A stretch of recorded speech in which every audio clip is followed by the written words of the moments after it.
All right, ladies and gentlemen, today you are going to need a new packet.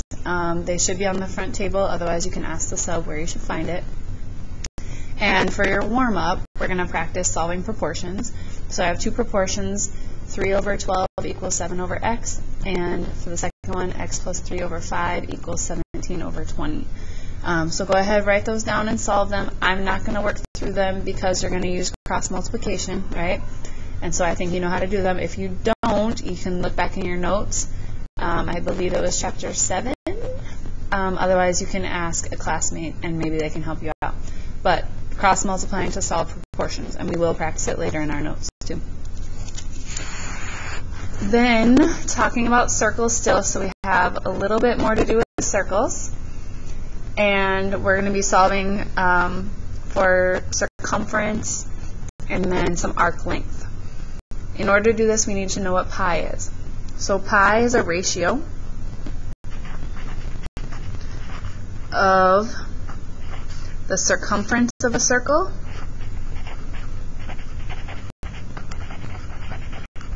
and the diameter.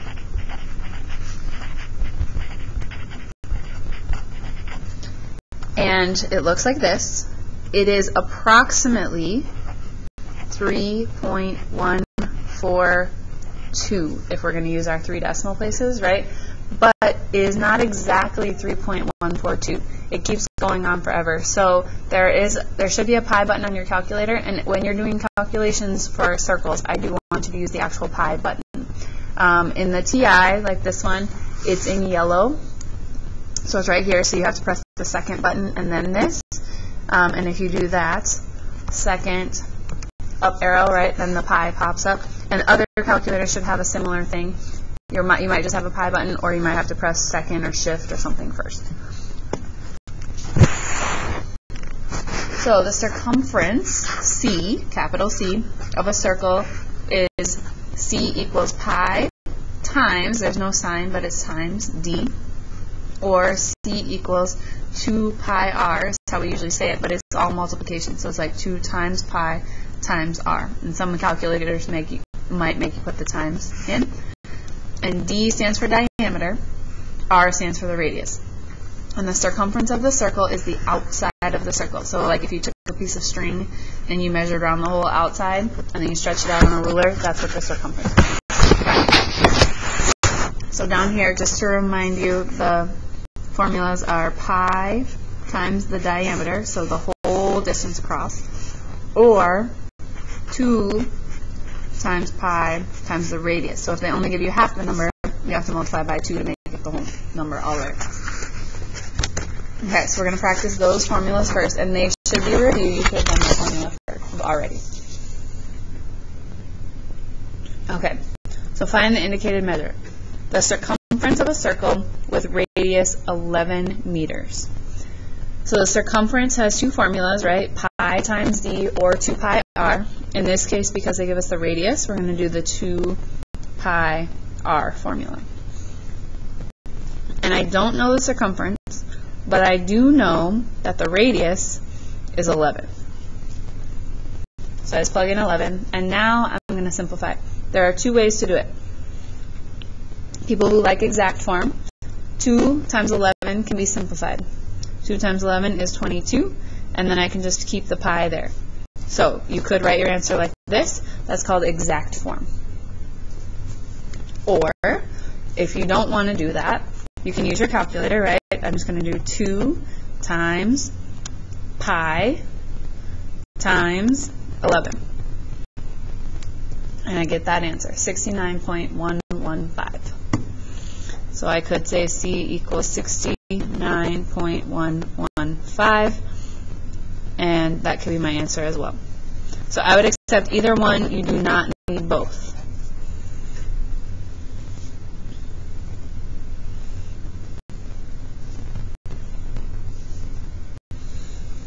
Then, second one says the diameter of a circle is what we want to find with the circumference of 18 yards.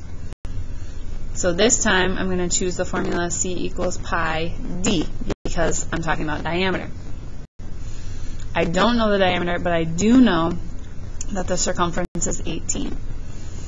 So I have to get diameter by itself because that's what I'm solving for. To do that, I'm going to divide by pi. Once again, you have two options. So d is all by itself, right? Pi got canceled out. I can leave it as 18 over pi. That's exact form. No decimals, no calculator, nothing. Or I can go to my calculator and I can say, what is 18 divided by pi? It is 5.729, and after that there's a 5, so that should round up to 5.730.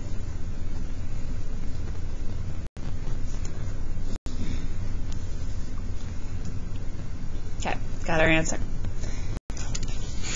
Letter C says find the exact measure of the radius given that C equals 120 feet.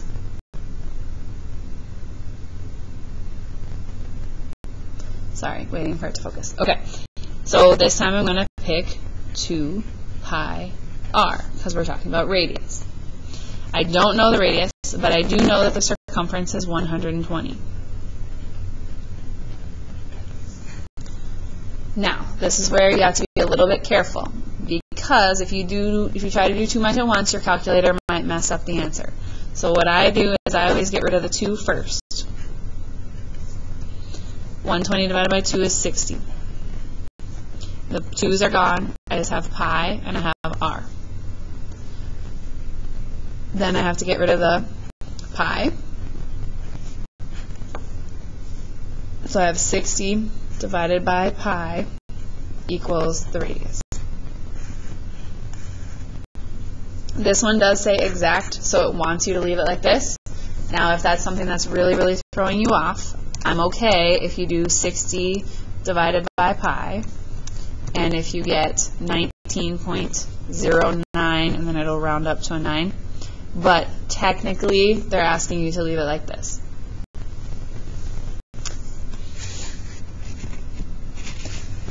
Then, this is if you want to find the outside of the whole circle. So the whole outside of the circle is the circumference equation. But now we're going to talk about something called arc length. If we are looking at this circle right here, we know that an arc is a curve. And we're talking about the arc AB. So this arc is what we're talking about. And we know that this thing is called a central angle. So if the central angle is 100, we know that the arc is exactly the same, 110 degrees. So it says the measure of arc AB is 110 degrees. Now it wants to know what's the arc length, and that doesn't seem that different, but measure and length are very different in this case. Measure is talking about degrees, the length is talking about like how long is it actually. So we don't know how to find that yet. So we're not going to answer this question. You can maybe come back to it later if you have a chance or if you need more practice. But we're going to get some other practice here. So here's what we're going to talk about. In a circle, the ratio, so fraction, of the length of a given arc, so the length of the arc to the circumference, is equal to the ratio of the measure, remember that's degrees, over 360 because 360 is the total of a circle. So it's always the part of the circle divided by the whole equals the part divided by the whole. But these parts are degrees, these parts are not degrees. They're centimeters or feet or meters or something else. Alright, so we're going to try that rule and see if we can figure it out. Find the indicated measure. So the arc length of AB is what we're trying to find. We don't know that arc length, so that's x. But then on the bottom, we need the circumference, which means we actually have to find the circumference. And if you look at this, we have a radius. So we're going to use C equals 2 pi times the radius. When we do that, we don't know the circumference, but we know 2 pi times 2. Sorry. 2 pi times 2. If you're going for exact form, that would be 4 pi.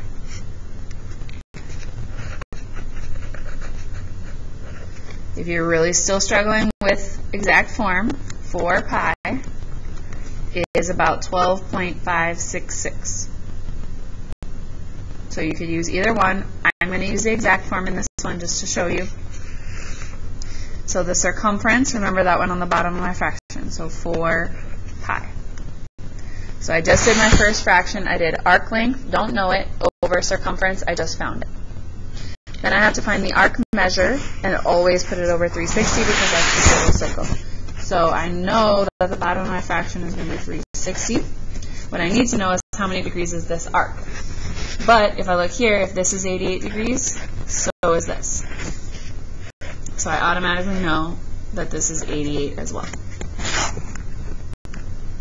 Now, just like your warm-up, you're going to cross multiply. So x times 360 is 360x. 88 times 4 pi, or if you used 12.566, I'm going to do 88 times 4 is 352. And then I'm just going to bring the pi along for the ride because I'm trying to keep it in exact form. Again, if you did not exact form, 12.566 times 88 is 1,105.808. So that might be where you're at if you didn't use exact form. The last step I would do is I would divide by 360 on both sides. And I would say x equals, and then I'm probably going to put this in the calculator to get an actual answer. So I would say 352 times pi, and then that number is divided by 360. So 3.07, and then it's a 1, but it rounds up to a 2.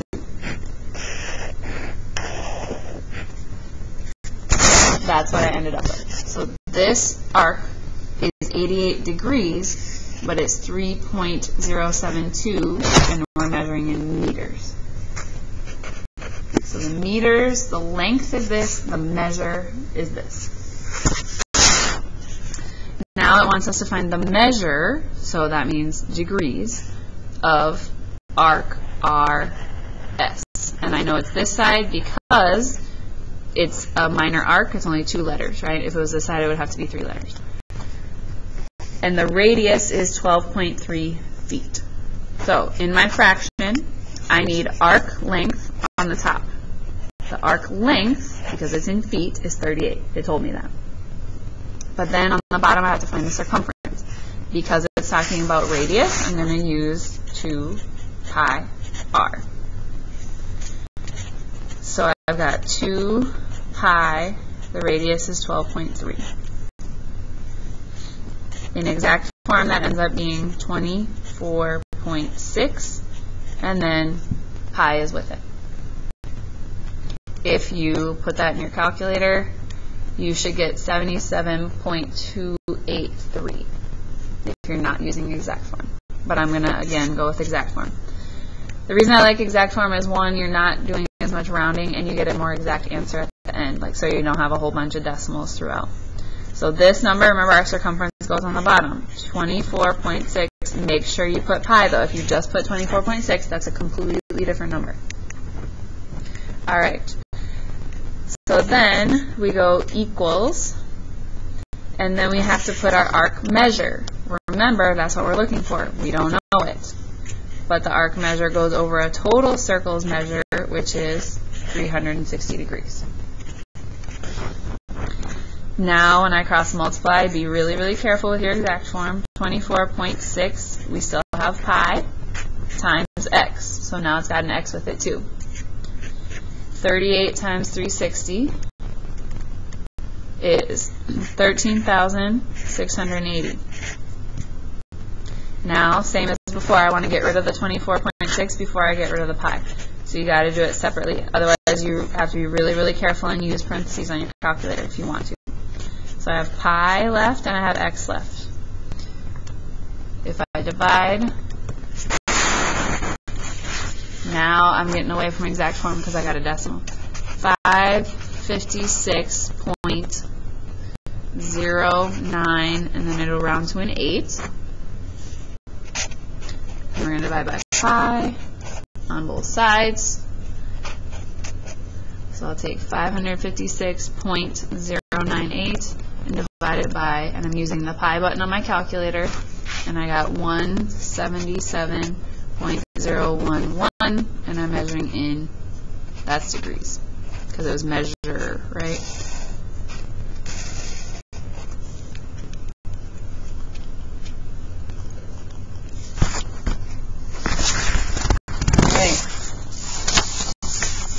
So we're going to try one more together, and then you're going to try one on your own. It says we're trying to find the arc length. So remember, that's the one that's in like feet, meters, miles, that kind of stuff. And that's the one that goes first on the top of the first fraction, so we don't know it. And then on the bottom of that one is the circumference. If I look at my picture, it goes, I have the measure that's halfway across, so that's my radius. So I know I'm going to use 2 pi radius, which ends up being 2 pi 4. And when I do that, I get 8 pi. So my circumference is 8 pi. Again, if you're not using exact form, 8 pi is 25.133. Then on this side, I have to do the arc measure. And remember, central angle is 97. Arc is the same exact measure. So 97 over the total circle, which is 360. Cross multiply. X times 360 is 360x. When I multiply here, I'm going to try to keep it in exact form as long as I can. So if I do 97 times 8, I get 776. But then there's still a pi, so I have to keep that there. Last step is I have to get x by itself. So I have to divide by 360 on both sides. And now I have to take it out of exact form to get my final answer. So I have 776 pi, or you can do times pi, divided by 360, and I end up with 6.77, and it's a 1, but it rounds up to a 2. This time it says length, so we're measuring in feet.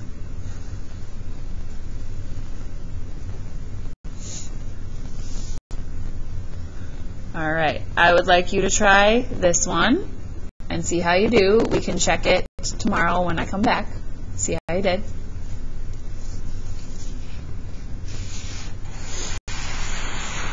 And then I think example 4 is going to be a little bit too hard for you to do right now on your own, but we will definitely go over that one as well when I come back on Thursday. For your summary, I just want you to write down if there are any questions or anything that you didn't understand, so that way when I do come back, you don't forget what your questions were. So, do you have any questions about today's lesson? And if you write those down now, then when I ask you, you won't forget in class on Thursday.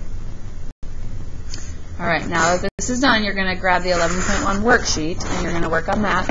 And then if you finish it in class, you're going to turn it into the sub. Otherwise, right away when you come into class on Thursday, you're going to show me what you have, even if it's not totally finished.